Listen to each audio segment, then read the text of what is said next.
All right, we're here. It's bench day, and I'm going to be doing just competition bench and some slingshot bench presses again. I'm going to stick with that for a while. It's really weird because my benches feel good and my other two lifts feel like crap. So I don't understand it. Because as you know, my bench is really bad because of my shoulders, and I'm taking a real long time to get my strength back in the bench. So anyway, whatever, as long as I keep getting strong in something. While I'm here, I'm going to tell you something that I'm planning on doing in the future. A lot of guys on YouTube like to keep everything a secret. I have a secret. I can't tell you till the next video, or I can't tell you till March or April or June. There's always like keeping these little secrets so that way you guys keep coming back to watch the videos. Well, I'm going to just tell you right now, I'm going to do this meet, and then I'm going to do my next meet at the heavier weight, and then that's going to be it with the powerlifting. I'm going to go back to bodybuilding. Like I said in my earlier videos, I quit doing bodybuilding because I hurt my shoulder, and these lifts were basically easier because I didn't have to use shoulders that much. It wasn't that great on the bench, but as far as squat and the deadlift, my shoulders weren't being used, or it would be hurting me. So anyway, so then I decided to do the powerlifting, actually, the major lifts for powerlifting, and then I decided to compete. And now I'm competing because I got the bug. I'm a very competitive person, and I thought it'd be cool to set some records in my weight class and my age, because nobody's ever done it before in the APF. So that's why I decided to do this. But it's just, as far as competing and training, it's just too much. You have to really be dedicated. You can't have anything else that's going to interfere with it. Be it dogs, be it life, be it anything. It's just anything that gets into the way of powerlifting, you're going to have something go wrong with your training. So, and also, I've been a bodybuilder since I was young, so I like bodybuilding, and it's easier for me. I'm not saying that bodybuilding is easy, but you don't have to worry about being the strongest when it comes to bodybuilding. All you gotta do is do the volume of exercises in order to build muscle. And I'm not gonna be a 20-year-old, Mr. America bodybuilder, but at least I'll be able to start gaining some muscle again and look like I lift. Because right now I don't even look like I lift. I look like an old skinny man that lifts basically heavy weights. So yeah, so as soon as that other meet is over with, which will be next March, I'm going back to bodybuilding. And then I'll let you guys follow me in my journey to get my muscle and my body composition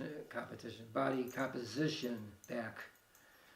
So yeah, so just to let you guys know now, instead of waiting till next March and tell you what's new, this is what's going to be new. I'm just having a hard time really dedicating myself in this, because every day there's something that's happening in my life that takes me away from actually training here. So I'll do it for another year, a little over a year, and then I'm done. I'm not going to quit doing the lifts, but I'm not going to worry about being the strongest, doing the strongest lift. So, all right, guys, so let's get on here. Let's get the first, well, actually, I'm going to do my warm-ups, and then I'll come back and I'll do 1 or 2 sets of work sets on video.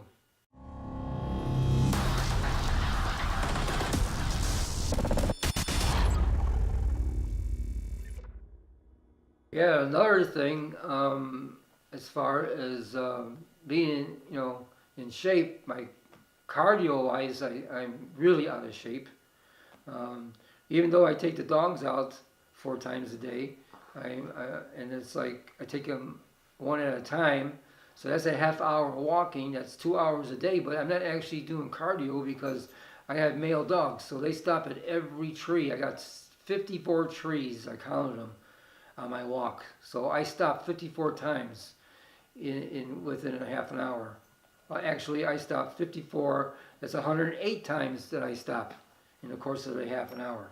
So I walk a little bit, I stop. I walk a little, so that's not really helping, actually, cardio-wise. So I'm not getting any cardio in as far as, doing training for powerlifting. So, and I have nothing down here that I can cardio with. I don't want to start running again because I don't want to start, messing up my knees and my ankles and stuff. So, because that's too much pressure on your legs when you're running. So I got to figure out something that I can do to get my cardio back up. Yeah, and sometimes when I'm working out, and if I'm really doing like more than 5 or 6, let's say, squats, I'm out of breath, and I shouldn't be out of breath, and that's because the cardio is not even existing in my training. So yeah, so I gotta get cardio back into my training too. So anyway, that's it. Let's get back again and do some bench presses. All right, so I hurt my shoulder, and I was 69 years old when I hurt my shoulder. 74 now, and my shoulder was not the same until about a year ago, and so my bench sucks. I had never been able to get my strength back up on my bench. So even though my shoulder is better now, I'm still having a hard time getting the groove back in there, get the strength back in the chest, get everything set up here so I can do a decent bench. So with that, I had a lot of room now for experimenting. The other 2 lifts, I'm going to stay on point. There's no reason to experiment. I'm getting as strong as I can with it, and I'm still progressing. But the bench, I go up and then I go down, go up and go down. I can't keep my strength in the bench. So whatever happens from now to my meet, if I can do my body weight, that's going to be great because I haven't even been able to do that in a very long time. So I've done everything to build up my chest, all the basics, everything, and I'm still having a hard time keeping my strength in the bench. And also, I'm still having a hard time keeping my front delts out of the equation. I mean, you can't keep them completely out of it, but most of the time, as soon as I start having a hard time pushing the weight back up off my chest, my front delts get involved almost 95%.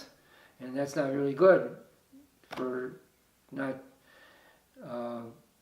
getting injured again. So what I'm going to be doing here now with the 7-day week training now, before when it was 6 days, I'd have certain days that I'd work out the chest. So I'd work out Tuesday, Thursday, Saturday chest. So every week it would be Tuesday, Thursday, Saturday. Because in 7 days a week, it's going to be a different day every week. So because that odd day, it switches over to another day when you start your routine over again. So it's never the same. So on the middle day, I'm going to be doing volume. I'm going to be doing, like I did years ago when I was bodybuilding, I'm going to go do my last set to failure. And they say, well, when you get older, don't do failure. Give me I have not even found the reason why we shouldn't go to failure at this age. I always went to failure when I was bodybuilding, and never had any problems. And they say, well, you go over 10 reps, you're going to be sore. I go over 10 reps a lot, and I'm never sore the next day. I feel the pump.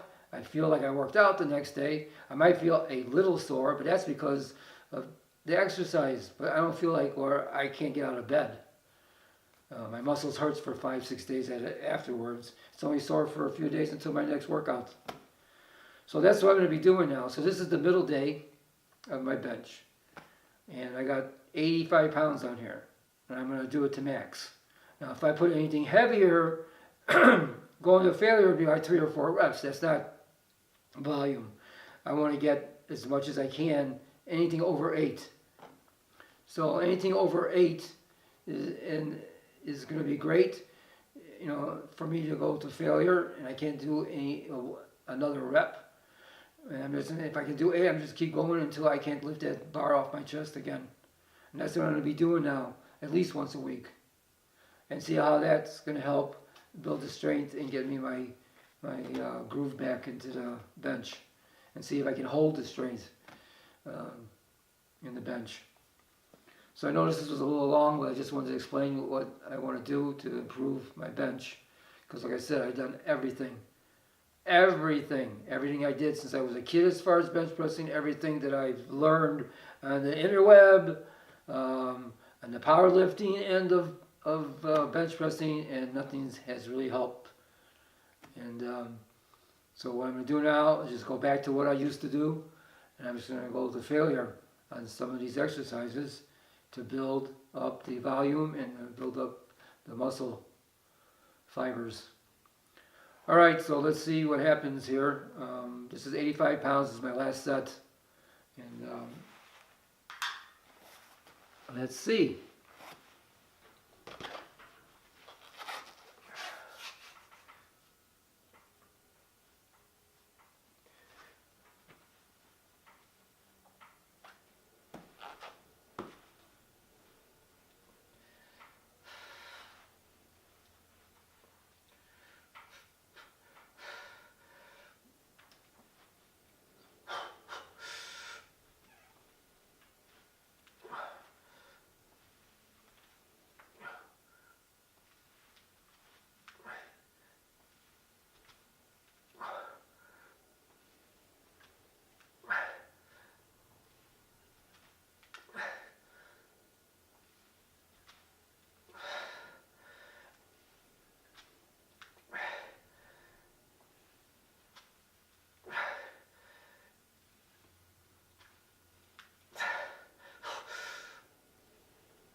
All right, that was my first set ever in a long time to go to failure.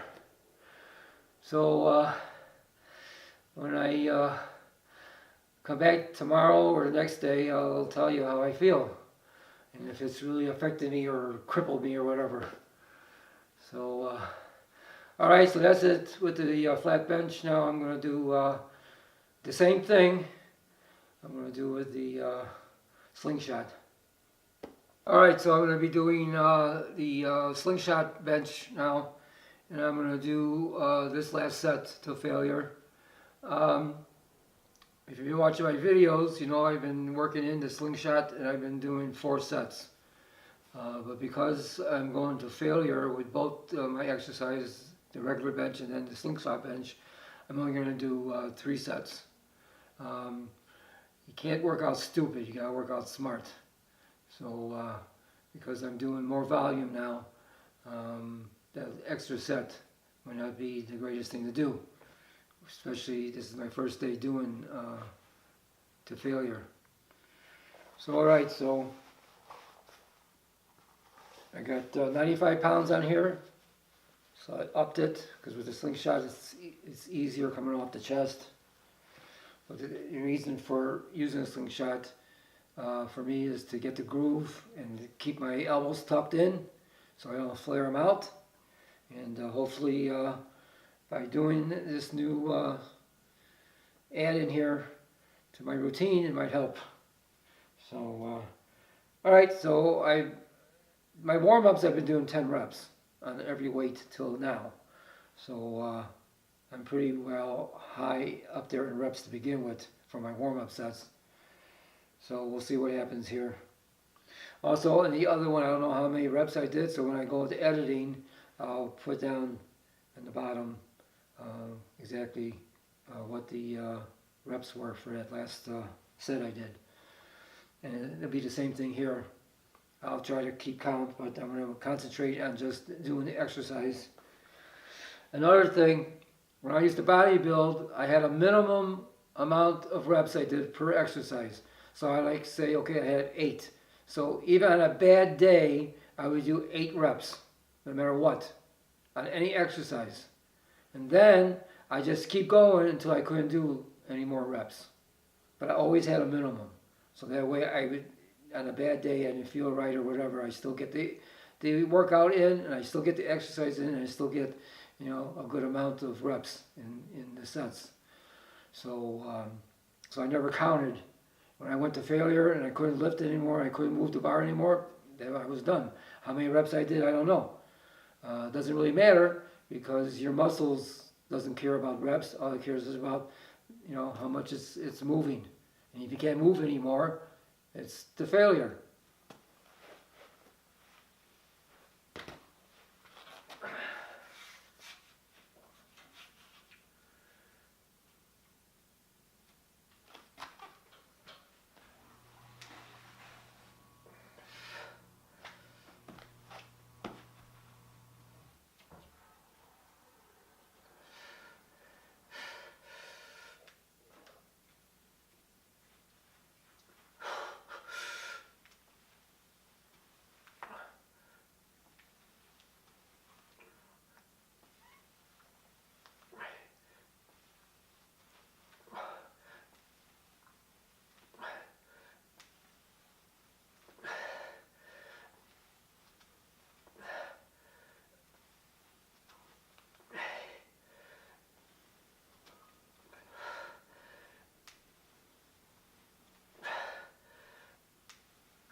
Man, that felt good.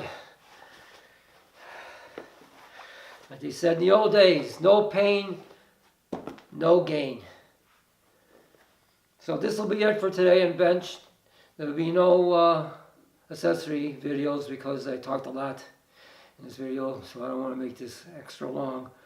At Alphamani Ford in Melrose Park, we're not only having our year-end sales event for new cars, but every used car in our inventory will be fully marked. No hassling, no dickering. Just come in and pick out the car you want.